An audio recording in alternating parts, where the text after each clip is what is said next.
Una producción de la agencia de comunicación Guille Hernández. Sin miedos y de pie es un podcast pensando en las historias de tantas mujeres que como yo nos volvemos tan reales en la medida que visibilizamos nuestras más profundas heridas, con la intención de sanar todo aquello que nos duele y construir una vida más plena. En este podcast podrás conocer la historia de tantas mujeres con las que posiblemente te sientas identificada. Amigos, los saludo con muchísimo gusto. Bienvenidos a este podcast. El día de hoy vamos a vincularnos desde una atmósfera muy sui generis. El día de hoy estoy muy contenta de tener una invitadaza de lujo. La verdad es que este nuevo serial de Sin Miedos y de Pie nos llena de mucha satisfacción, nos llena de mucha emoción saber que llevamos contenidos hacia diferentes tipos de público, pero particularmente Sin Miedos y de Pie tiene una función primigenia que es poder llevar contenidos a tantas y tantas mujeres que seguramente nos escuchan todos los días.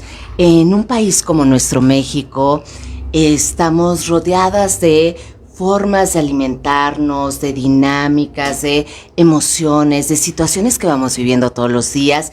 Y el día de hoy, amigos, tenemos un podcast especial. Pero ustedes se preguntarán de qué va el día de hoy. Así que vamos a escuchar esta cápsula para que sepan de qué va nuestro podcast. Y posteriormente le doy la bienvenida a nuestra invitada. Pero primero, esta cápsula. La diabetes es una enfermedad en la que los niveles de glucosa de la sangre están muy altos. La glucosa proviene de los alimentos que consume. La insulina es una hormona que ayuda a que la glucosa entre a las células para suministrarles energía. En la diabetes tipo 1, el cuerpo no produce insulina. En la diabetes tipo 2, la más común, el cuerpo no produce o no usa la insulina de manera adecuada. Sin suficiente insulina, la glucosa permanece en la sangre. Con el tiempo, el exceso de glucosa en la sangre puede causar problemas serios. Puede dañar los ojos, los riñones y los nervios.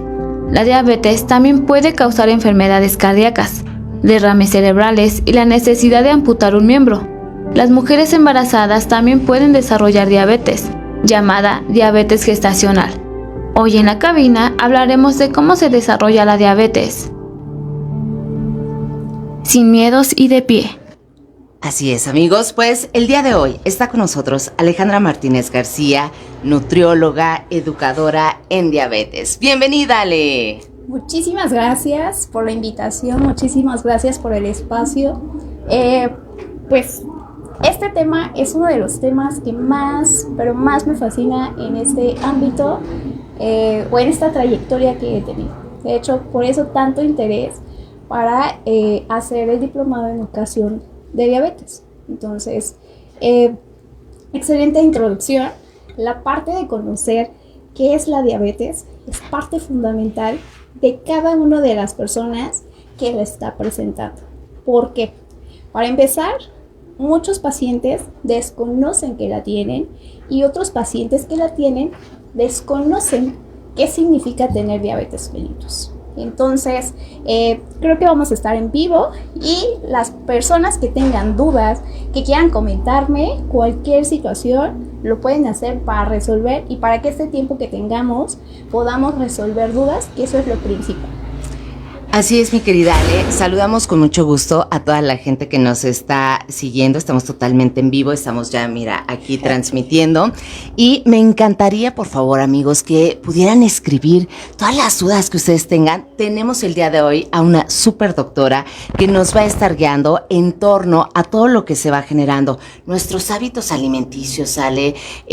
También creo que la industria de mercadotecnia, la fast food, la globalización. Cada vez nos hemos introyectado en un mundo donde los alimentos tienen menos nutrientes, los hábitos, caminamos menos, vamos más en auto. Es decir, nos hemos vuelto una sociedad consumista en donde no observamos qué nutrientes tiene cada una de las cosas que vamos teniendo.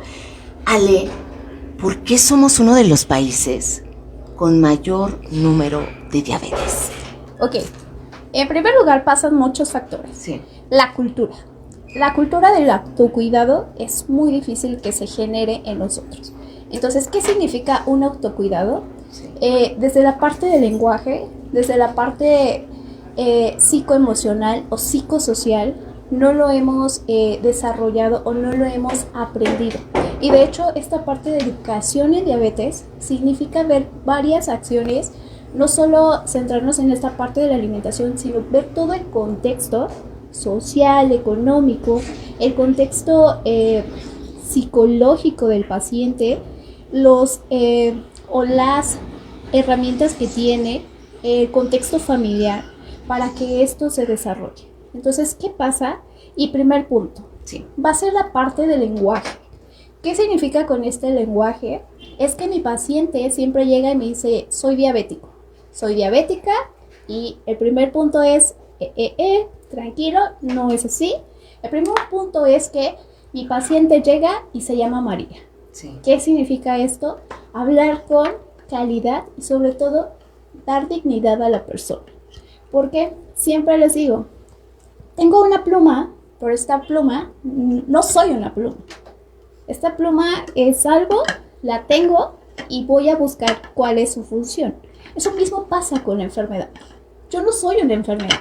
Yo tengo una enfermedad y ahora requiero conocer qué significa tener esa enfermedad y qué voy a hacer con esta enfermedad.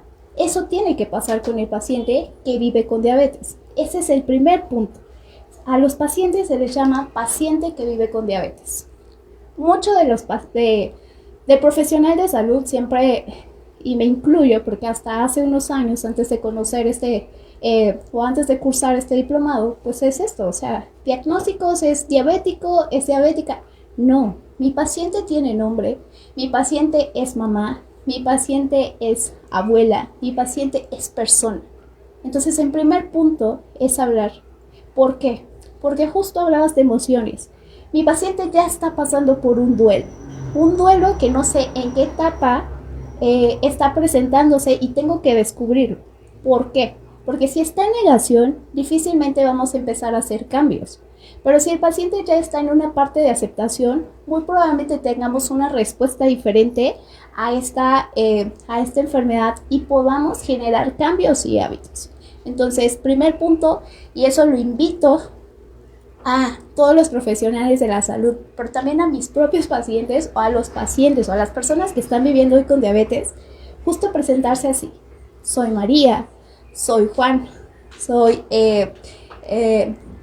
Ale, porque también tienen mi nombre, y tengo diabetes, vivo con diabetes.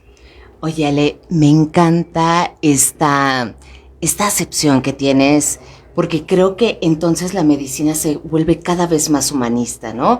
O sea, le da un sentido al paciente. Creo que a veces, Ale, y no sé si tú coincidas, pero el diagnóstico puede ser aterrador. El diagnóstico, ya de por sí hay un padecimiento, hay una enfermedad, pero el diagnóstico puede catapultar y a veces esta vinculación médico-paciente hacen una simbiosis, mi querida Ale, en donde el pronóstico puede ser muy alentador. Es decir, cada vez se ha comprobado que la parte psicoemocional tiene una función radical en todas las enfermedades que vamos viviendo, además de nuestros hábitos alimenticios que bien dices, además de todo el sistema sociocultural, además de todas las formas en las que nos enseñan a convivir, incluso con la comida, nuestros afectos, Ale. A veces comemos por ansiedad, a veces comemos por depresión, etcétera, etcétera. En el caso particular de la diabetes, mi querida Ale, ¿cómo se va gestando? Si te parece, hicimos un sondeo con la gente, le preguntamos, un día normal, ¿qué comes? ¿Te parece si lo escuchamos? Sí, claro. Y regresamos a analizar qué es lo que tendríamos que hacer y qué estamos haciendo, por qué estamos generando tanta diabetes en una sociedad como la nuestra? Perfecto, me Bueno, encantaría escucharlo. Vamos con este sondeo. Le preguntamos a la gente, ¿qué comes en un día cotidiano? Salimos a las calles de Valle de Bravo y les preguntamos qué opinan del tema y esto fue lo que dijeron. Fruta, yogur, un pan.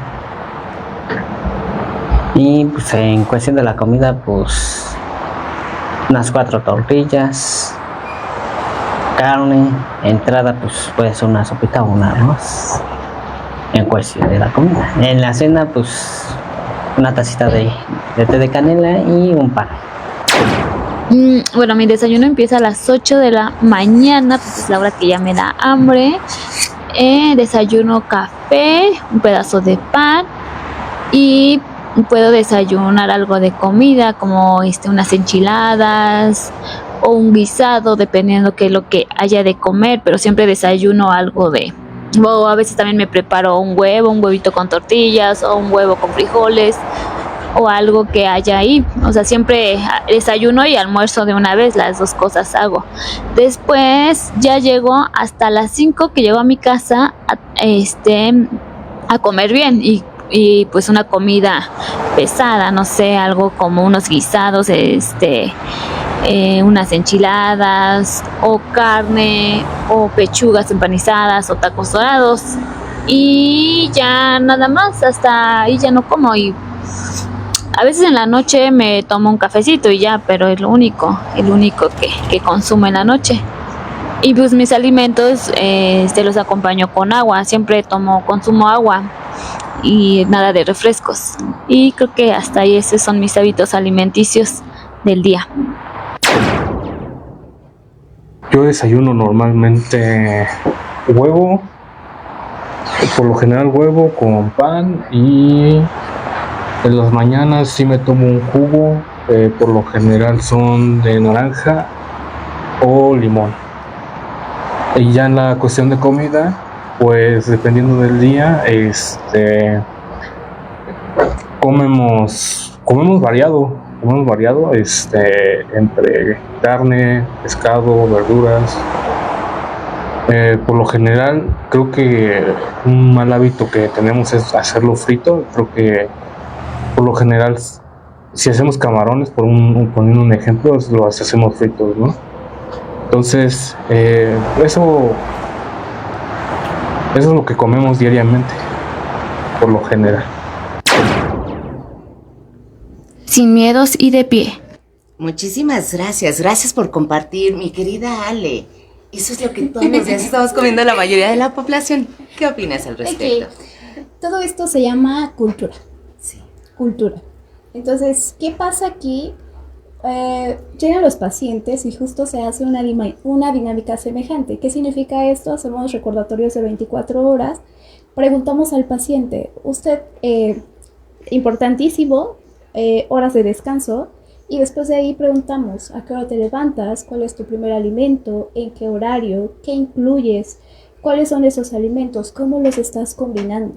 Entonces, pues muchos, si no es que un 70-80% es, empiezo con un café con azúcar, té con azúcar, pan blanco o dulce, pero es lo que más consumimos. Después de ahí pueden pasar horas sin consumo de alimentos, y lo primero es nuevamente exceso de tortillas, exceso de pan. A esto se le llama hidratos de carbono. Entonces, la población mexicana tenemos este consumo excesivo de hidratos de carbono. ¿Qué significa esto? Si somos mexicanos, comimos sopita de fideo con taquito dorado de papa. Entonces, todo esto tiene algo que contiene almidón. Esto a su vez se va a traducir, cuando ya se está absorbiendo en el cuerpo, en glucosa. Exceso de glucosa era lo que veíamos. Llega un momento en el que el cuerpo ya no va a responder de la misma manera, en donde el páncreas ya tuvo o gastó su reserva, y entonces se genera esta parte. Pero requerimos identificar que los azúcares no son los únicos que van a lastimar o los que van a alterar la función del páncreas, sino que también es el exceso de alimentos como tortilla, que siempre le pregunto a los pacientes, ¿te sabe dulce? No. ¿Pan blanco? No. ¿Arroz? No. ¿Avena? No. Y no es que la avena sea mala o cualquiera de estos alimentos sean malos. El detalle es que los combinamos todos en un solo tiempo de alimentación. Excluimos verduras, que ahí está la fuente de fibra. No hay fibra en nuestra alimentación. Entonces, nuevamente, ¿qué significa cultura? Y entonces, ¿qué es lo que más impacta en el paciente? La misma cultura. ¿Por qué? Porque el paciente requiere hacer cambios. Porque existen 7 comportamientos que se tienen que generar, pero ¿qué pasa? El paciente tiene un contexto. Entonces el paciente requiere o el paciente que vive con diabetes requiere hacer cambios, pero llega a la casa y toda la familia desayuna pan. Cuando llega el nutriólogo y le dice, requieres reducir la cantidad de pan, requieres reducir la cantidad de azúcar. Entonces son los familiares, y me ha pasado, el esposo es quien lleva el refresco, los hijos son quien está llevando. Desde edades muy pequeñitas, incluso, mi querida Ale, vemos a los chiquitos comiendo y ya traen un refresquito de cola. O un jugo. O vamos a estas fast food que decía yo, a las tiendas, a los autoservicios, y entonces el pequeñito empieza a seleccionar los enlatados, esto quiero, mamá, esto, el chocolate, el dulce. Es decir, creo que sí hay esta gran parte de responsabilidad en todos los contextos, y por eso tanta importancia de generar estos contenidos, mi querida Ale, porque incluso a veces se hace desde el desconocimiento. Muchas veces los papis lo hacen porque no conocen otro mecanismo, o a veces piensan que es un alimento más económico y entonces se lo proporcionan a sus hijos, ¿no? Bueno. Esto es muy importante, y primer punto, Sí. es la parte de que le digo a los pacientes, porque por lo regular ahora los pacientes que viven con diabetes, pues la verdad es que son pacientes de 50, 60, 70 años. Pero en cada consulta les platico. El detalle aquí es que a ustedes se les limita azúcar, se les limita cierto tipo de alimentos. Es que mi mamá ya no puede comer pasteles, es que mi mamá ya no puede comer gelatinas, pero justo al niño se le compra gelatina, jugo, refresco, esto, lo otro, más de 6 productos. Lamentablemente, y sí es parte de la consulta, y sí es parte de la educación, en comentarles en que estos niños no van a llegar a los 50 años sin presentar una enfermedad o una alteración. Tenemos en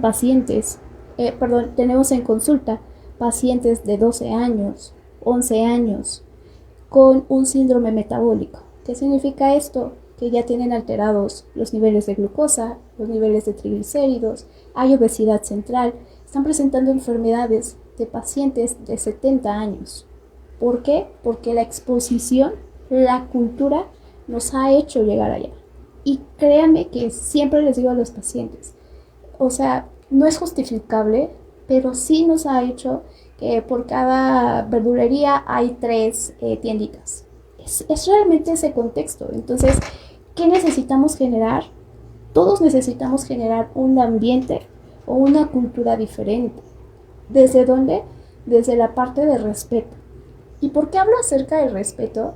Porque alrededor de esta enfermedad hay muchos mitos. Sí. Para empezar, y te lo voy a comentar ahora, muchos de los compañeros de la profesión o médicos nos burlamos, y me incluyo, en algún momento lo hizo, o la misma población, decir diabetes. Tal vez es el término que lo conocen esta enfermedad, pero de nosotros depende tomar la seriedad y decir, a ver, ese término adecuado es diabetes, tomando con seriedad que así de esa palabra tan pequeña surgen tantas dudas, y que justo mencionabas, a veces el tener una bata, a veces simplemente tener una mesa entre el paciente y nosotros genera una barrera que tendría que estar, que tendría que romperse. ¿Por qué?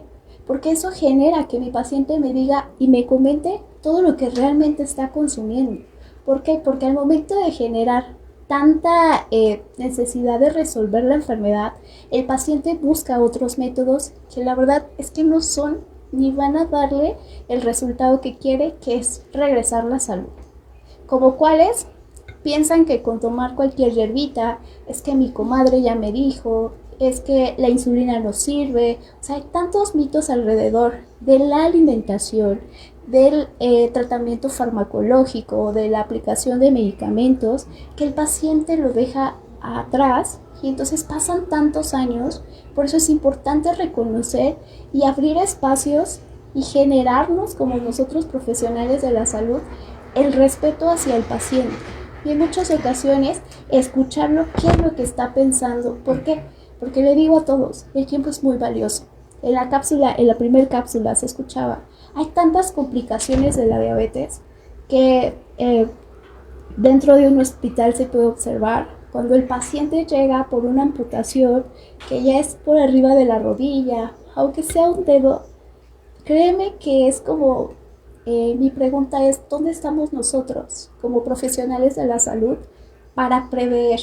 Porque en ocasiones ni siquiera sé a quién tengo frente a mí y qué contexto está pasando. Solamente indico y requiero que se cumpla porque se cumpla, sin contemplar que mi paciente en muchas ocasiones tiene dependencia física, no se puede mover o ya perdió la visión. Tiene dependencia económica, son adultos mayores que dependen de los hijos, o es una esposa que depende de la economía del esposo o muchísimos contextos más. Es un paciente que no tiene la adquisición para comprar insulina, es un paciente que está en negación y que ahorita de plano dijo no. Entonces yo necesito hacer esa indicación para que vaya con psicología. Entonces se tiene que personalizar. Mi paciente es diferente y por eso me encanta hablar por su nombre, me encanta mencionarle y decirle aquí estoy, porque cada paciente va a ser un caso diferente. Y es multidisciplinario, Así ¿no? se llama. O sea, es multidisciplinario este trabajo. Mi querida Ale, tenemos varios mensajitos aquí, tanto por WhatsApp como por que están muy interesados en la plática y que agradecemos profundamente. Gracias. Vámonos cada uno de ellos. Por aquí el Mita dice, hola, mis abuelitos tienen diabetes. ¿Cada cuánto tiempo deberían de estarse checando la glucosa?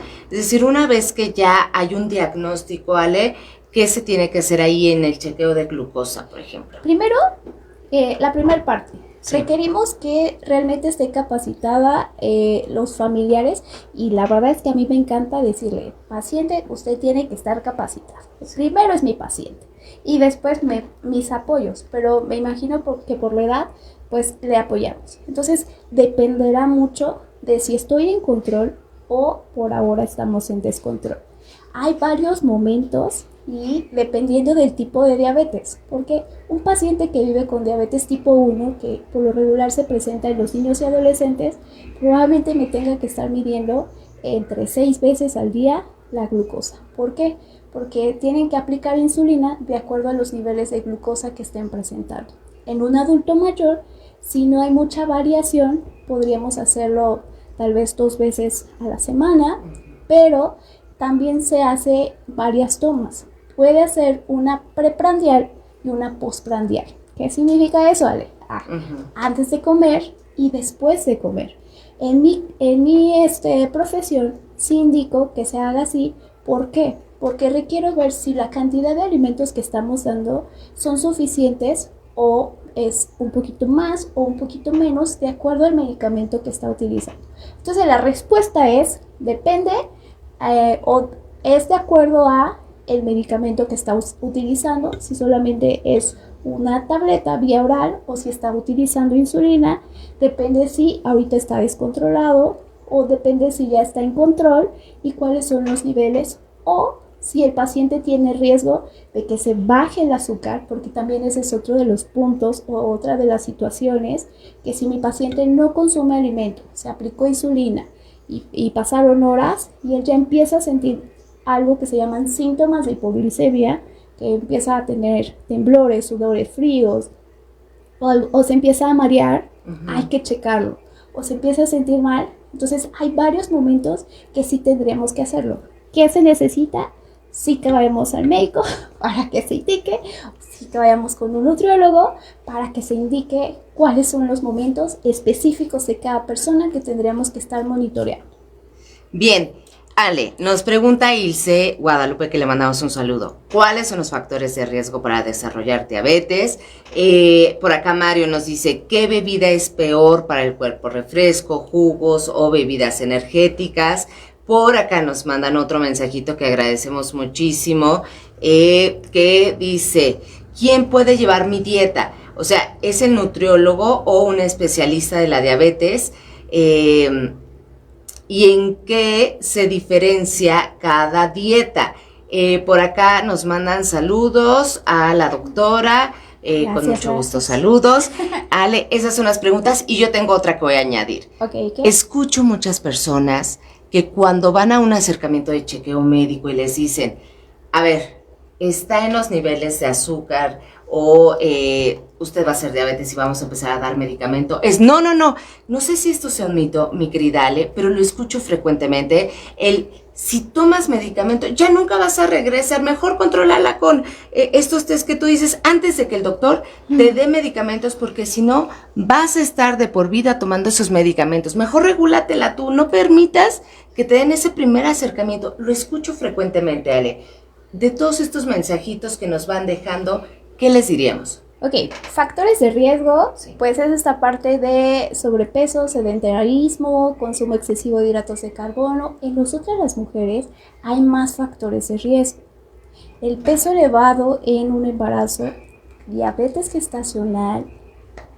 La diabetes gestacional es una alteración que existe de la glucosa que puede ser momentánea, es decir, solamente durante el embarazo. Pero las mujeres que cursan con esta diabetes gestacional, si no tienen un cuidado, en los próximos años es muy fácil que pasen a un diabetes tipo 2, es decir, que ya lo desarrollen.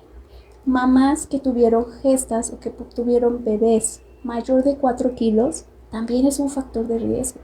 Entonces, en mi experiencia he atendido bastante mujeres embarazadas. ¿Qué pasa?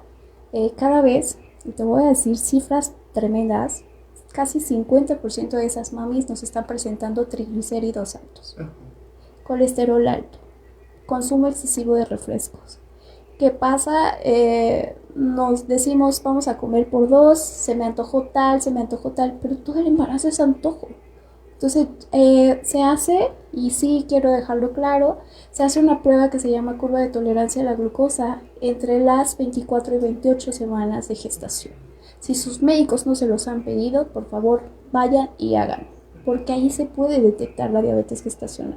Se pueden detectar cifras anormales de diabetes y no llegar hasta las 37 semanas, que ya el bebé cursó con todas esas glucosas altas, porque ese no solamente es riesgo para la mamá, el niño también tiene ya riesgo elevado, o sea, ya es un factor para que él en la etapa adulta o hasta en la niñez pueda presentar diabetes.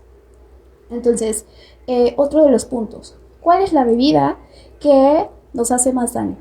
Pues entonces, ¿qué les digo? Todas las que mencionaron tenían muchísimo azúcar, ¿no? Entonces, ¿qué pasa? Entra ese azúcar o esa glucosa y lo que va a generar es que el páncreas esté produciendo más insulina. Y cuando hay exceso de producción de insulina se llama resistencia a la insulina.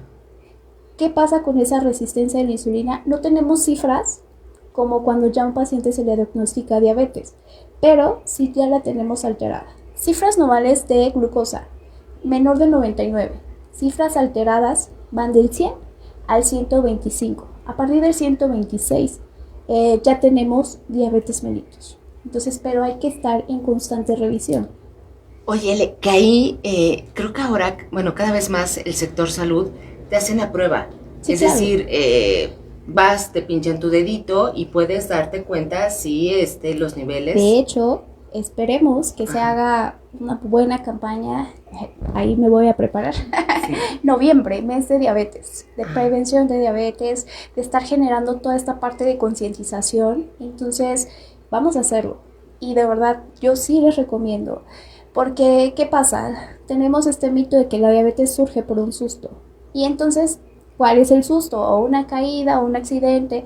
Lo que pasa que ese día coincide en que mi paciente se siente mal, va al hospital o va con un médico, el médico le dice hay que hacer un chequeo porque no sabemos. Siempre les digo, por fuera no puedo saber. Hay que venir con laboratorios para saber cómo estás. Se les pide laboratorios y entonces ahí resulta que ya hay resistencia o que ya hay diabetes. Pero el paciente dice, es que fue por susto. Es que ese día que tuviste un susto, te acercaste y entonces ya vimos los resultados. Pero, ¿qué pasa ahí? Se dice que cuando se diagnostica la diabetes, pues ya pasaron entre 8 a 10 años con la resistencia a la insulina. O sea, ya pasó tiempo. Y entonces ahí es cuando empezamos a ver síntomas de la diabetes sin que haya diagnóstico. Las 4P: polidipsia, poluria, polifagia y pérdida de peso. ¿Vale? ¿Qué significa todo esto? Tengo mucha hambre, tengo mucha sed, hago mucho de la pipí. Cuando salgo mucho de la pipí, en la noche. Y tengo una pérdida de peso sin haber hecho cambios en mi alimentación, sin haber hecho ejercicio o sin haber hecho alguna acción para disminuir este peso. Entonces, súper importante. Y la siguiente, creo que ya se me olvidó un poquito. Que yo te decía este mito, mi querida Ale, Ok. de en torno a no dejes que te den medicamento porque tú lo puedes controlar. Una vez que tienes medicamento, ya te vas a hacer dependiente de ese Te medicamento. hablaba de 7 comportamientos y quiero Sí. mencionarlos. El primero va a ser comer saludable. ¿Qué Sí. significa comer saludable? Dietas estrictas no. Es enseñarle al paciente cuáles son los alimentos que van a elevar la glucosa y cuáles son los alimentos que no. Entonces, alimentos que no elevan la glucosa son las carnes y las grasas. Entonces me voy a ir a comer diario carnitas. No estoy diciendo eso. Las carnes magras son excelentes, las grasas como cacahuates, pistaches, almendras y alimentos que elevan la glucosa pueden ser las frutas. Entonces un paciente que vive con diabetes no puede consumir frutas. No estoy diciendo eso. Es que necesitamos ver cuáles son esas frutas, la madurez de la fruta, porque cuando a alguien le detectan diabetes es jamás vuelves a comer plátano, mango, mamey. No. La puedes consumir, pero tienes que ver el tiempo de madurez. Tienes que saber en qué momento y con qué alimentos lo vas a consumir. Y también elevan la glucosa, pues todo lo que estaba comentando, que son los cereales. Y no estoy hablando de cereales industrializados. Estoy hablando de tortilla, estoy hablando de arroz, de sopa, del propio elote, de la tortilla de harina.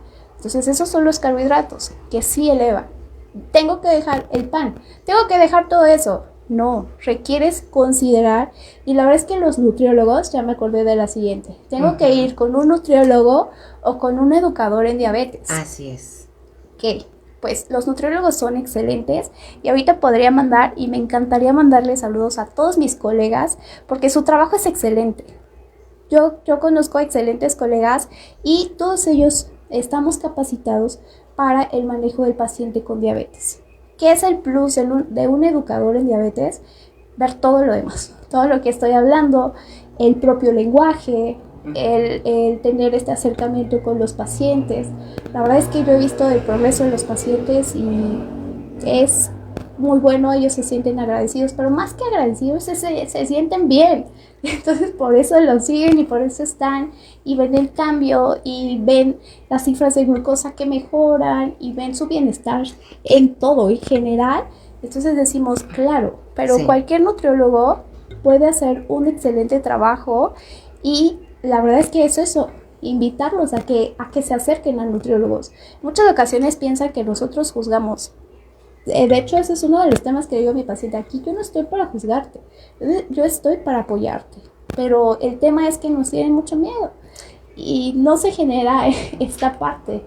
Es que justamente, Ale, creo que también hemos venido de una cultura donde efectivamente a veces se juzgaba, pues señora, ¿cómo no va a tener diabetes si usted, o sea, esta parte del escrutinio, o sea, de por sí ya vengo con una enfermedad y luego el señalamiento, entonces me parece muy valioso esta percepción que tienes y que creo que cada vez más estamos caminando hacia una medicina preventiva, hacia una medicina consciente, hacia una medicina responsable y hacia una medicina donde el humano tenga un respeto por ser lo que es. Ale, te quiero, porque vienen más mensajitos y la verdad es que queremos aprovechar todo el espacio contigo. Antonio Romero dice, ¿se puede revertir la diabetes? ¿Cómo prevenir la diabetes? ¿Y cuál es el peor enemigo para la diabetes? Ok, ¿se puede revertir? Sí. ¿Se puede controlar? Sí, también. Y hay que, considero que los mismos factores son para prevenir, mantener y mejorar.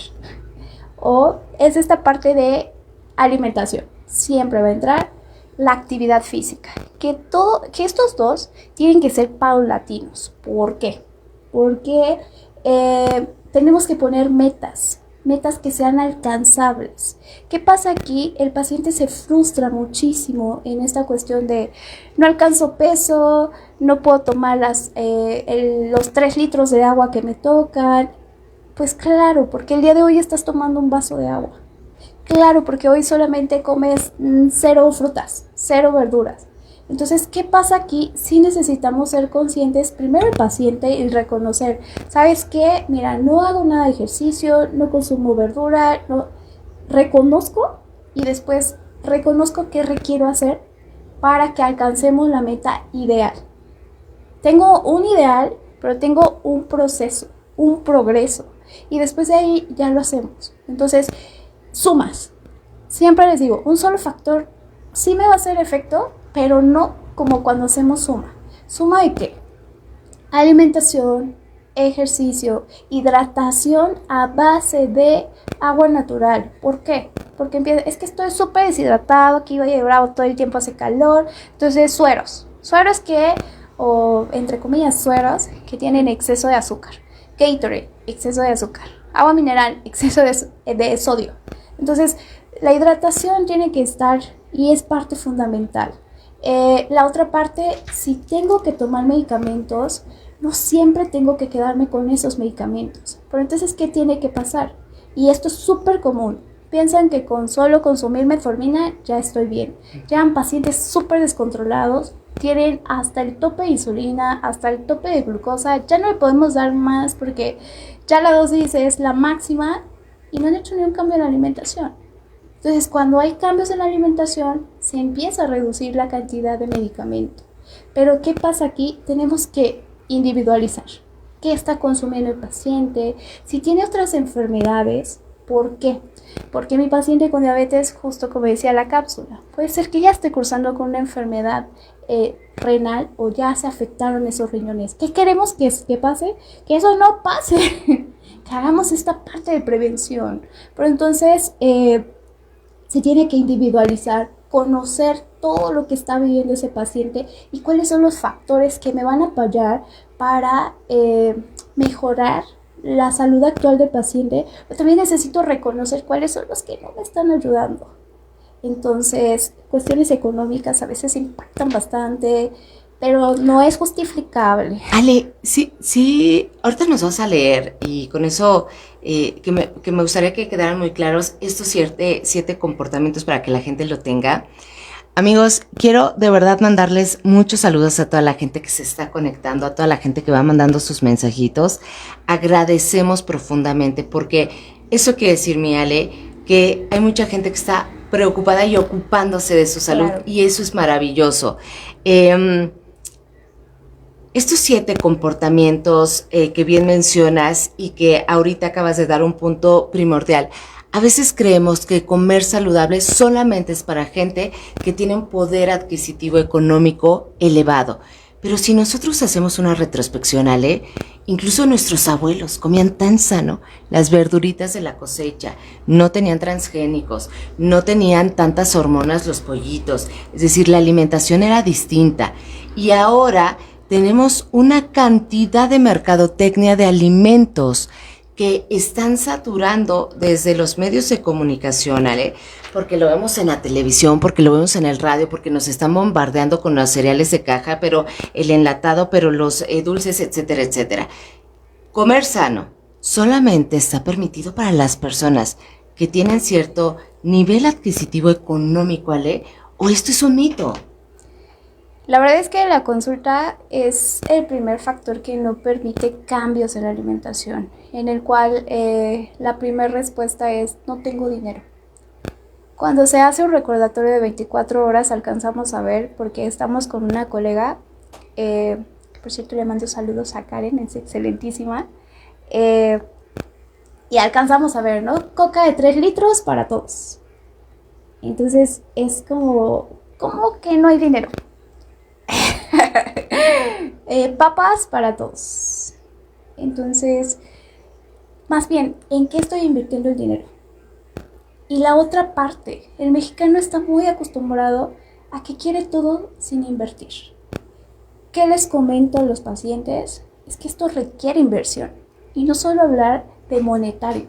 Sí. Requiere inversión de tiempo. ¿Por qué? Es que yo no tengo tiempo, yo trabajo de 9 a 9. Pues, ¿qué te crees? El día que estés hospitalizado le vas a tener que dar tiempo. El día que requieras consumir medicamentos vas a darle tiempo. Pero ahorita que no, aparentemente no está pasando nada, no estoy poniendo tiempo. Dedicarle, más bien ser dedicado en esta cuestión, cocinar, preparar, porque lo hemos hecho. Estoy segurísimo que todos los que me han escuchado o que me están escuchando saben que si preparamos los alimentos 1 o 2 veces a la semana, voy a comer saludable en esa semana. Pero si digo, ay, no, pues hoy estoy cansada, no lo voy a hacer, entonces pues ya es como, que está aquí cerca la torta, la quesadilla. Entonces, Todo lo frito. sí, todo lo frito, todo con refresco, todo. Y es que también educamos al paladar, Ale. Sí, claro. O sea, a ver, de una dieta donde todo es dulce, todos son chocolates, todos son enlatados, todos son conservadores, todos son azúcares añadidos, todo es frito, de pronto pasar a una dieta donde la zanahoria rallada pareciera que el cerebro nos está pidiendo más aquello, porque Ahora, tiene una memoria también. Quiero ¿no? hablar un poco Sí. acerca de emociones Sí. y de cultura cuando nos estaban criando. A nosotros siempre nos dijeron, y creo que estas generaciones todavía más, las pequeñitas, es como, no va a haber postre si no te acabas la sopa, el pollo, el no sé qué, el no sé cuándo. Entonces nos enseñaron a que comer muchísimo. Nadie respeta esta parte de saciedad, sensación de hambre y sensación de saciedad. Siempre les digo, los más honestos son los bebés chiquititos que están siendo amamantados, ellos comen, dejan de comer porque ya no tienen hambre, hacen un señal de hambre, comen y ya. Pero ¿qué pasa? Nos empiezan a educar a que si yo tengo hambre, no, espérate tantito. No, espérate tantito. Entonces es el adulto que se espera casi un día para comer. Porque tiene trabajo. Y primero cumplo todo y callo a mi cuerpo y le digo, tú no tienes hambre. Pero el día que estoy comiendo, que estoy con los amigos, que ya comí pizza, que ya comí esto, que ya comí lo otro, y todavía está tan buena la charla, la plática, y ya mi cuerpo dijo, mira, ya no te cabe ni un cacahuate más. No, pero está muy bueno. Y ahora no respeté la sensación de saciedad. Y también somos una cultura, Ale, donde el amor lo transmitimos a través de la comida. Sí, claro. Ay, mi hijo gordito, precioso, come Entonces, más mi vida. Y entonces le servimos, porque además veníamos también de una cultura, Ale, donde entre más gordito, más sanito. sí, o sea, por eso les digo, es la suma de factores que está haciendo. No es un solo factor, no es solo porque pasa esto. Muchos pacientes y realmente en la consulta llegan y me dicen, es que ya lo intenté. Y llegan pues hasta cierto punto frustrados porque de no comer, o más bien de comer muchas cosas, pasan a ahora no comer nada. Y no hay resultados así. ¿Por qué? Porque hay frustración. O sea, si yo quiero tomar, si hoy tomo un vaso y mañana la recomendación son 3, no son metas alcanzables. La gente se siente frustrada. Hay que poner metas y de verdad a veces nuestras recomendaciones son de primer semana, 500 mililitros de agua. Segunda semana, 800. Pero al momento de que tú cumples una meta y te sientes bien contigo misma, vas a cumplir la siguiente meta. Y así es como se tiene que ir trabajando en cada aspecto. Entonces, mis 7 comportamientos serán comer saludable. El primero. Número 1. Ajá. Comer saludable. El número 2 es estar físicamente activo, de acuerdo a tus condiciones. ¿Qué significa esto? Mi paciente tiene amputación. No lo voy a poner a correr, pero sí, y de verdad, saludísimos también a todos mis amigos terapeutas, porque ellos son los que nos van a dar la pauta para tener activo ese músculo. Si está activo, nos va a generar mejores situaciones. El tercero es medir constantemente la glucosa. Para ello, ¿qué necesito? 1, adquirir el glucómetro. Comprar esas tiras. Ale, es que yo no tengo dinero.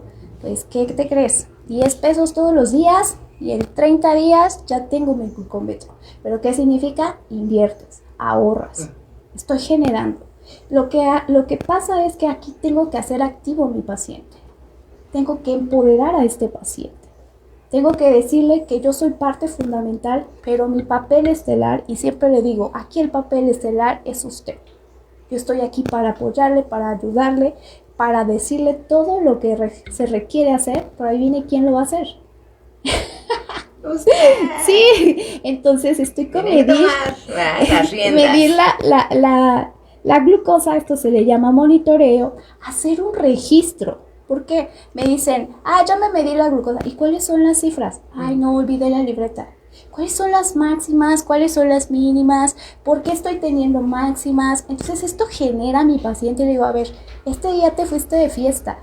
No, este día te fuiste de fiesta. Hubo una fiesta. Sí, cierto. Entonces ellos empiezan a relacionar y empezamos a ver qué pasó. Y entonces ellos se hacen conscientes y generan estos cambios. No por mí, sino por ellos mismos están observando. Entonces, ¿qué pasa? El cuarto es tener y seguir un tratamiento médico. ¿Sabes qué, Ale? Yo ya me siento bien. Y desde hace un mes ya no me aplico la insulina. Pues date otro mes y vas a regresar con cetoacidosis aquí al hospital, que es una complicación. Entonces, no se puede quitar el medicamento porque ya me sentí bien. Necesitamos evaluar y volver a hacer algunas pruebas para asegurarnos que ese medicamento ahora sí requiero destetarlo, pero es de manera indicada. Tenemos también excelentes médicos que hacemos un conjunto y que se genera y que se observa. Entonces, muchos mitos alrededor de ella. ¿Sabes qué, Ale? Yo jamás me voy a poner insulina porque me va a dejar ciego. ¿Qué pasa aquí? Pues más bien, por los años que no has puesto insulina, ya los ojitos se lastimaron. Porque muchas veces coincide eso. Tienen 30 años con diabetes y ya es súper necesario la aplicación de insulina. La aplican, pero ya hubo daño en el ojo. Ya hubo daño en los riñones. Entonces esta coincidencia hace que se generen este tipo de mitos. El otro es aprender a resolver riesgos cotidianos. ¿Qué significa eso? Hiperglicemia, ¿qué es esto? Que la glucosa, hemos tenido pacientes, les recuerdo, la glucosa adecuada es menos de 120, 130 en un paciente con diabetes. Nos llegan con glucosas, en el hospital han llegado glucosas, pacientes con glucosas de 800, de 1000. Es completamente alto, pero el paciente no se siente mal. No se mide el azúcar o no se mide la glucosa, sí, y entonces ya es para una complicación tremenda, ¿no? O el paciente se le está bajando el azúcar, nadie la mide y pueden hasta fallecer. La glucosa mínima tendría que estar en 70 o en 80 para un adulto mayor. Llegan pacientes a un hospital con glucosas de 13. Nadie midió el azúcar, nadie le enseñó que si te empiezas a sentir mal, estos sudores fríos, estos temblores, ya estás teniendo glucosas bajas. Entonces hay que aprender o hay que enseñar al paciente a resolver estos problemas. Oye, mi querida Ale, y yo aquí viendo todas tus anotaciones y, ¿verdad? Que voy viendo todo lo que implica estos 7 pasos, que son maravillosos y que los invito a que hagan como un checklist, amigos, de qué estamos haciendo. Quería intervenir un poquito, Ale. Cuando tú dices esta bitácora como de anotar, a veces incluso cuando vamos a consulta, ¿qué comió ayer? O te preguntan, ¿comes sano? Sí, doctora, yo como sano, como verduras, pero cuando haces una bitácora, claro, todos los productos hormiga, que híjole, pero también me comí el chocolate, pero también me comí esto, pero ayer no comí verduras, no tomé tanta agua, comí frito, y te das cuenta así varios días que no es tan saludable la alimentación que llevas, ¿no? Entonces, esta parte de anotar es fundamental también, me parece. Sí, ¿no? sí. De hecho, es como recomendadísimo hacer nuestra libreta para ya hice ejercicio y entonces a la fin de semana digo, solo hice 2 veces, solo hice 3 veces. Nadie nos enseña esta parte. El sexto punto es reducir factores de riesgo. Sí. ¿Por qué? Porque si hago todos los demás, estoy reduciendo complicaciones. Complicaciones en donde retinopatías, es decir, pérdida de la visión, nefropatía, pérdida de la función de los riñoncitos, la parte de neuropatía. ¿Qué significa neuro? Afecta a los nervios la diabetes. Exacto. Siempre le digo al paciente, si yo lo pellizco a usted, Entonces probablemente no sienta lo mismo que si me pellizcan a mí. Yo siento, reacciono y listo. Pero eso es lo que va a producir o pone en riesgo un pie diabético. ¿Por qué? Porque el paciente no siente nada, se lastima y pasan días hasta que no empieza a haber un mal olor o alguien lo nota y entonces es como ya es momento de amputar porque no sintió. O también hay alteraciones en los intestinos, es diarrea o estreñimiento. También tenemos muchísimos nervios en intestinos. También hay otras complicaciones que son macrovasculares que pueden afectar al corazón. Pueden causar lo que llamamos un poco de embolias. El cuerpo se lastima o llega un trombito al cerebro. Y entonces sí hay bastantes factores de riesgo. Y por último, tomar actitud positiva y adaptarse al nuevo estilo de vida. Que eso, o sea, yo creo que es uno de los puntos más importantes, porque si no tomo una actitud positiva ante esto y me dicen, Ale, ¿cómo se puede tomar una actitud positiva si ya te dijeron que tienes una enfermedad? Pues tienes la enfermedad, no eres la enfermedad. Y ahora, al principio decías, es que padecemos enfermedades. Y de verdad, si son mis pacientes van a saber y seguro se van a acordar. A ver. No, mi paciente no padece enfermedades. Ok. Tiene enfermedades. Si usted quiere padecer una enfermedad, entonces nos ponemos en papel de víctima. Yo padezco, yo estoy chiquito, yo estoy bonito.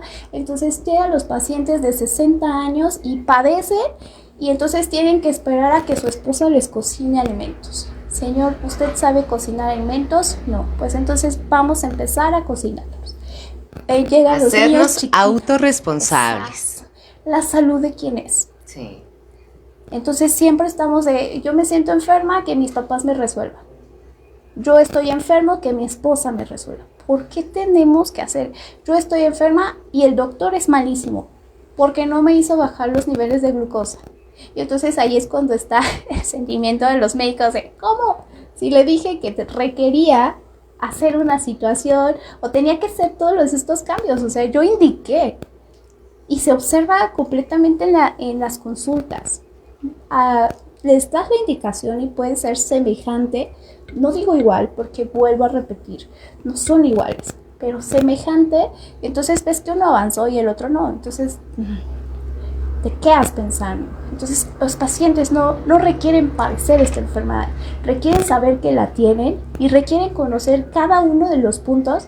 Bueno, que hay muchos subpuntos de todos los que acabo de hablar, pero entonces yo requiero capacitarlo en cómo usar un glucómetro, en cómo hacer el registro, pero mi paciente requiere hacerlo en casa, porque no puedo hacer el trabajo que él va a hacer o que él requiere hacer por su salud.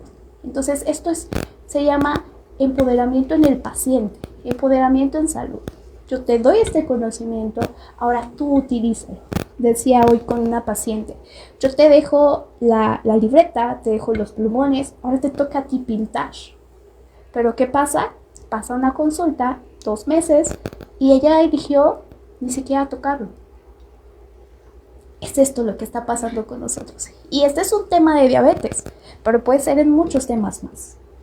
Y luego pueden estar añadidas, como decías tú, otras condiciones médicas, ¿verdad? Exacto. Que se van acumulando. Bueno, hoy me voy a llevar de tarea eso, Ale. Voy a sacar de mi vocabulario esto de padecer una enfermedad. Me encantó la metáfora. No la padecemos, nos responsabilizamos de lo que estamos viviendo, tomamos acciones, tomamos actitudes y nos autorresponsabilizamos. Quiero mandarle un saludo muy especial a Miroslava, que manda mensajito, excelente tema, dice, gracias, excelente entrevista, dice, gracias a Dios yo no tengo diabetes, pero es mucho mejor prevenir. Gracias y un saludo a todos. Así que te mandamos un gran saludo, mi querida Miros. Nos vamos a ir con una cápsula, mi querida Ale, a todos nuestros amigos que se van conectando. Está con nosotros Alejandra Martínez García, ella es nutrióloga y es educadora en diabetes. Así que nos vamos con esta nota que tenemos, que sacamos de fuentes periodísticas para ver datos estadísticos que tenemos en los diferentes países. Vamos a ver. Te compartimos esta noticia.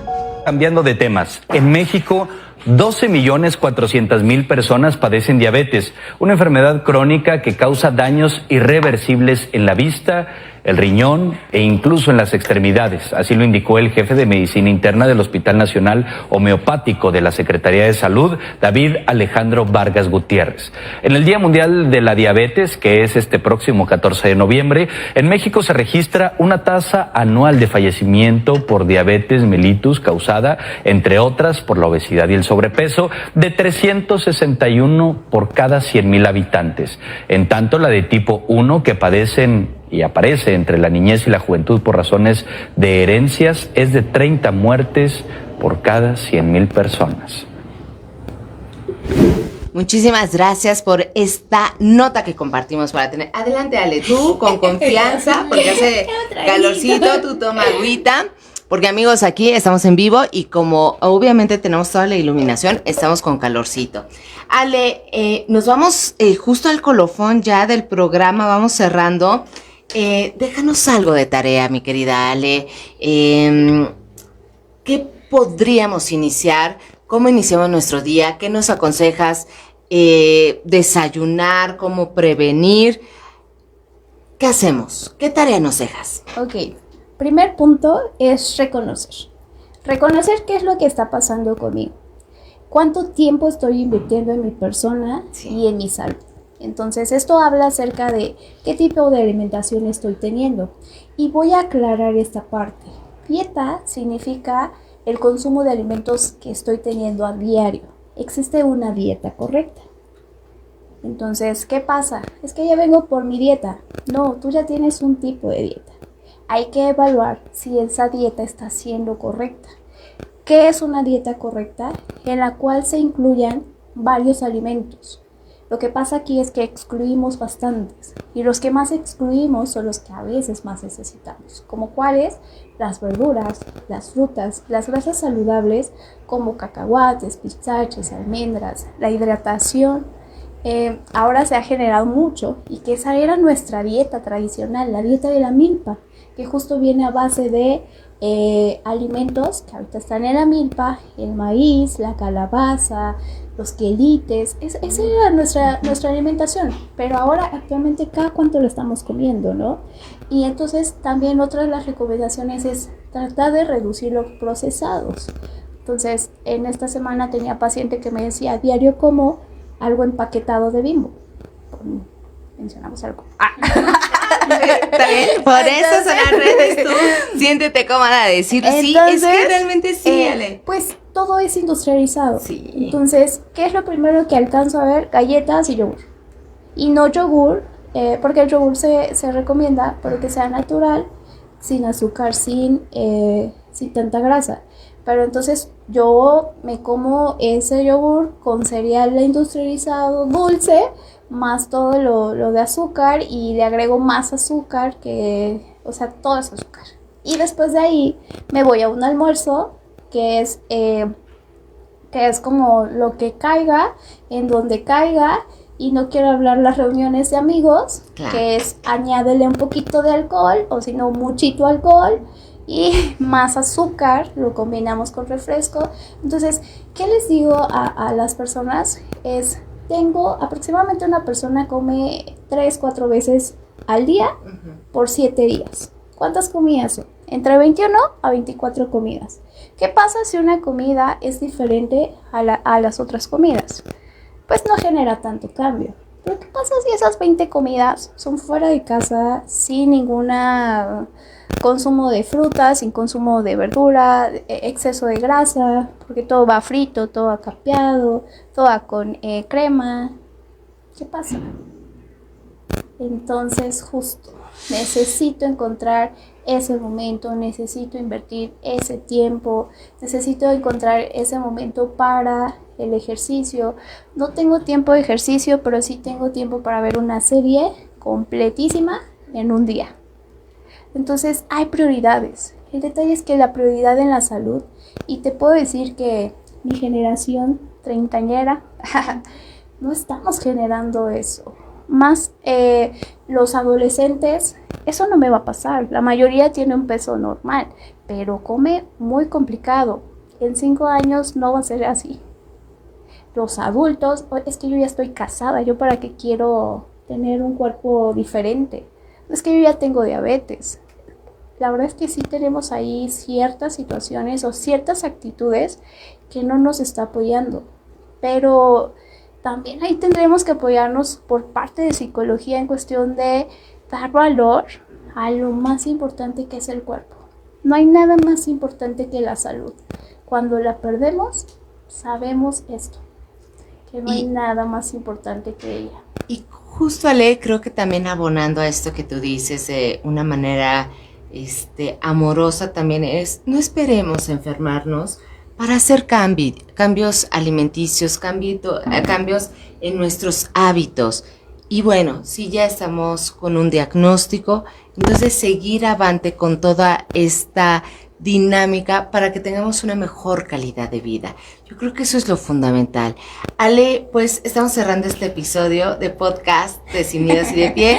El día de hoy el tema diabetes. Y ya Ale nos dio estos 7 hábitos que son fundamentales y lo maravilloso es que se va a quedar grabado y ustedes, amigos, pueden ver la repetición a la hora que quieran. Si se les fue algún detallito, por favor, tome nota de todo esto que nos ha compartido el día de hoy mi queridísima Alejandra Martínez, a quien te agradezco profundamente tu tiempo, tu experiencia, tu sabiduría, tus consejos, tu amor a través de la nutrición, a través del ejercicio de la medicina, en la reciprocidad con los pacientes y en este caso con todos nuestros amigos que siguen la transmisión.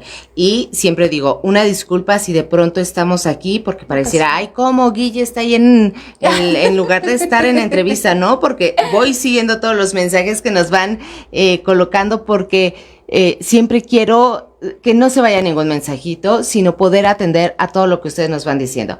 Así que Ale, muchísimas gracias por estar con nosotros. Muchísimas gracias por la invitación, de verdad. Igual, si quieren contactarte, algunas dudas, porque para eso es.